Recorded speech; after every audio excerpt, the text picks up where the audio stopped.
Madam, ডাক্তারবাবু এক্ষুনি আসে। নীলাব্জ, তুমি কি এখনো চুপ করে থাকবে?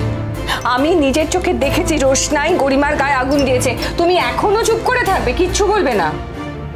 এটা আমি মানতে পারছি না। তোমার মানা না মানায় কিচ্ছু এসে যায় না। এটা কোনো অ্যাক্সিডেন্ট নয় তো? অ্যাক্সিডেন্ট কি করে হবে বলুন তো আঙ্কেল? আন্টি যখন নিজের চোখে দেখেছেন তাহলে আপনি সেই দেখাটাকে তো অস্বীকার করতে পারেন না।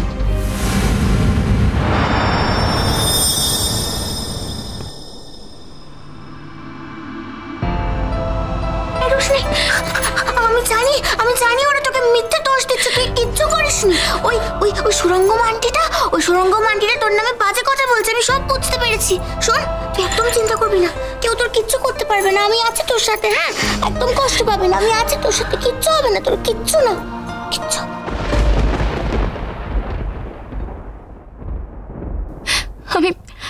আমি সব কিছু ছেড়ে দিলাম, সব কিছু।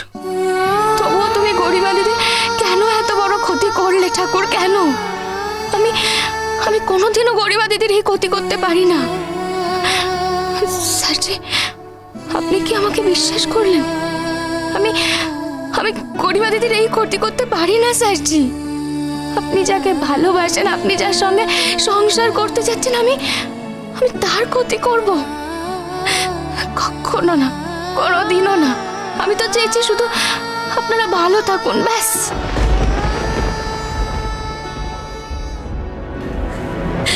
রোশনাই, এভাবে কাঁদতে নেই, তুই অনেক শক্ত মেয়ে, আর আমরা সবাই তোর পাশে আছি, সবাই। কাঁদিস না রোশনাই, কাঁদিস না, অনেক শক্ত তুই, অনেক শক্ত, কাঁদতে নেই। রোশনাই, তুমি কিচ্ছু করনি রোশনাই, তুমি একদম ভয় পেও না, একদম ভয় পাবে না।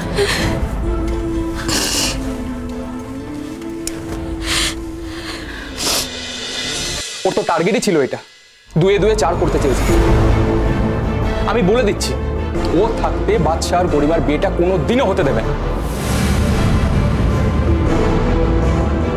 অ্যাটলিস্ট আজকে তো বাদশার কোনো দোষ ছিল না। সুরঙ্গম, আমার ছেলেকে দেখলেন তো কেমন উন্মাদের মতো ছটফট করতে করতে গরিমাকে নিয়ে চলে এসেছে এখানে, ওর সঙ্গেই তো গেছে। আচ্ছা, ওর মনে যদি কোনো রকম ইন্টেনশন থাকতো তাহলে কি এমন করতো বলুন তো? আমি জানি না, আমি কিচ্ছু জানি না, তবে একটা কথা আমি বলে দিচ্ছি, যে আমার মেয়ের এত বড় সর্বনাশ করেছে তাকে কিন্তু আমি ছাড়বো না। ছাড়বেন কেন? না ছাড়াই তো উচিত, আপনি ছাড়বেন কেন? সুরঙ্গমা, তুমি পুলিশে কিছু প্রমাণ করতে পারবে? ইনভেস্টিগেশন কিন্তু হবে, সামনে কিন্তু কেউ ছিল না, একটা আগুন লেগে গেছে গায়ে, বাই চান্স পড়ে গিয়ে লেগে যেতে পারে। এর থেকে তুমি কি প্রমাণ করবে আমি কিন্তু জানি না। এসব কি কথা বলছো তুমি নীলাব্জ? আমি শুধু বলতে চাইছি, তোমার মান সম্মান সব নষ্ট হবে থানা পুলিশ করলে, বিচার হবে না। তার মানে আমার মেয়ের জাস্টিস পাওয়ার কোনো অধিকার নেই? আমি যা বলবো তা কি তুমি শুনবে? কোনোদিন শুনেছো? তোমার যা করার তুমি তাই করবে, আমার যা বলার তাই আমি বললাম। আঙ্কেল, আপনাকে একটু আন্টির দিকটাও ভেবে দেখতে হবে। আন্টি খুব ক্লোজ, খুব অ্যাটাচ গরিমার সঙ্গে।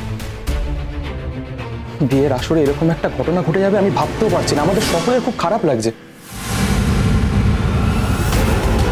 নীলাব্জ আঙ্কেল, কোথায় আন্টি ওকে সব রিচুয়ালে ইনভলভ করছে। ও আন্টির বাড়ির তরফ থেকে একমাত্র রিপ্রেজেন্টেটিভ ছিল, সেই মর্যাদাটা কিন্তু আন্টি ওকে দিয়েছে।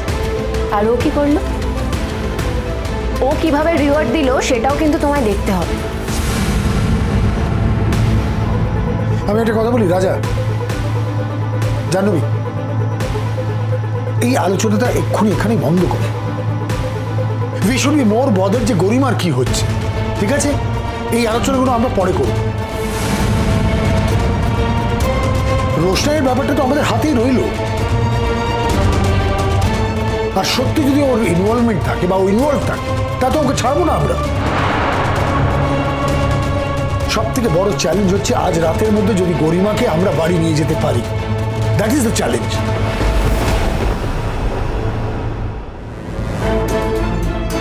আপনার মনে হয় বাবলু ডাক্তারবাবু গরিমাকে আজ ছেড়ে দেবে?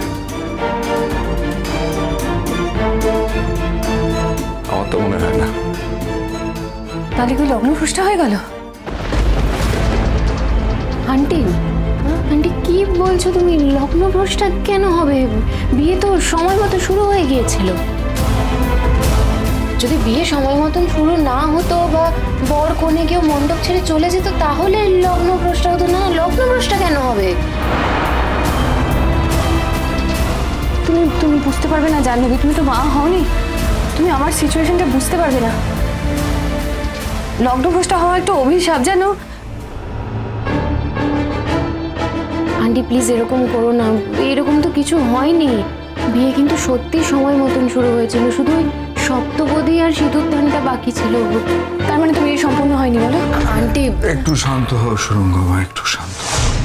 এরকম একটা মেয়ের না জেল হওয়া উচিত। জেল না, ওর ফাঁসি হওয়া উচিত। যে একটা মেয়েকে ইচ্ছাকৃতভাবে খুন করার চেষ্টা করেছে তার যাবজ্জীবন নয়, ফাঁসি হওয়া উচিত। এত অ্যালিগেশন যে আনছো, প্রমাণ সুরঙ্গমা, প্রমাণ। মুখের কথা পুলিশ বিশ্বাস করবে না, প্রমাণ করতে হবে। প্রমাণ করাটা এত সোজা নয়। কি বলতে চাইছো তুমি?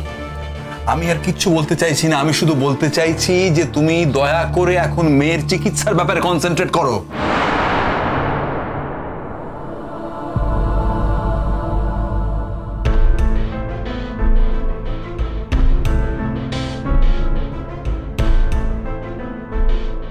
তুমি এরকম একটা কাজ করলে কি করে?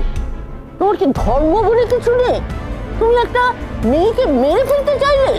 কিরে চুপ করে আছিস কেন? কিছু কিছু বল। আমার কথার কি কেউ দাম দেবে জেঠুমণি? আমি যাই বলি না কেন, যারা আমাকে বিশ্বাস না করার তারা কোনোদিনও আমাকে বিশ্বাস করবে না। আজকে হয়তো অনেকেই তোমায় বিশ্বাস করছে না রোশনাই, কিন্তু তুমি যদি সত্যি কোনো অন্যায় না করে থাকো একদিন সেটা সবার সামনে অবশ্যই প্রকাশিত হবে, উদ্ঘাটিত হবে, এটা আমার বিশ্বাস। হয়তো আজ হচ্ছে না, কিন্তু কাল হবে, কাল না হলে পরশু হবে। সত্যি কোনোদিন চাপা থাকে না।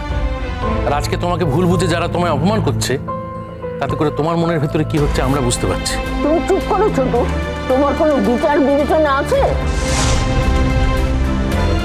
তুমি মানুষের মুখের কথা শুনে তার কথা বিশ্বাস করে ভালো? গরিমার মা দেখেছে, এরপরও যে ওকে এখান থেকে হিল হিল করে ট্রেনে নিয়ে যায়নি সেটাই যথেষ্ট। দেখো মা, পুলিশে দিলে তদন্ত হবে। তোমরা হয়তো সন্দেহের ভিত্তিতে ওকে পুলিশের হাতে তুলে দিলে, কিন্তু পুলিশ যদি তদন্ত করে বার করে যে ওর কোনো দোষ নেই, ওকে মিথ্যাভাবে ফাঁসানো হয়েছে, সেটাও কিন্তু পরিষ্কার হয়ে যাবে মা। মা, আপনি তো নিজের চোখে দেখেননি রোশনাই কাজটা করেছে। অন্যের কথা শুনে রোশনাইকে দায়ী করাটা কি ঠিক হচ্ছে মা? হ্যাঁ, যার মা সে তো দেখেছে, নিজের চোখে দেখেনি মানে? সব তো ঠিকঠাকই চলছিল, তাহলে এরকম ঘটনা ঘটলো কেন? মা, এটা কি অ্যাক্সিডেন্ট হতে পারে না? না, অ্যাক্সিডেন্ট হতে পারে না। এত লোকের বিয়ে হচ্ছে, কারোর তো অ্যাক্সিডেন্ট হচ্ছে না। কেউ তো এরকম ভাবে পুড়ে যাচ্ছে না। সুরঙ্গমা তো বললো ও ফেলে দিয়েছে আগুনটা, দাও দাও করে জ্বলে গেছে। তখন সিল্কের শাড়ি পরেছিল বিয়েতে, তার বিয়েটা পর্যন্ত শেষ করতে দিল না। এখন হাসপাতালে ভর্তি হয়ে রইল।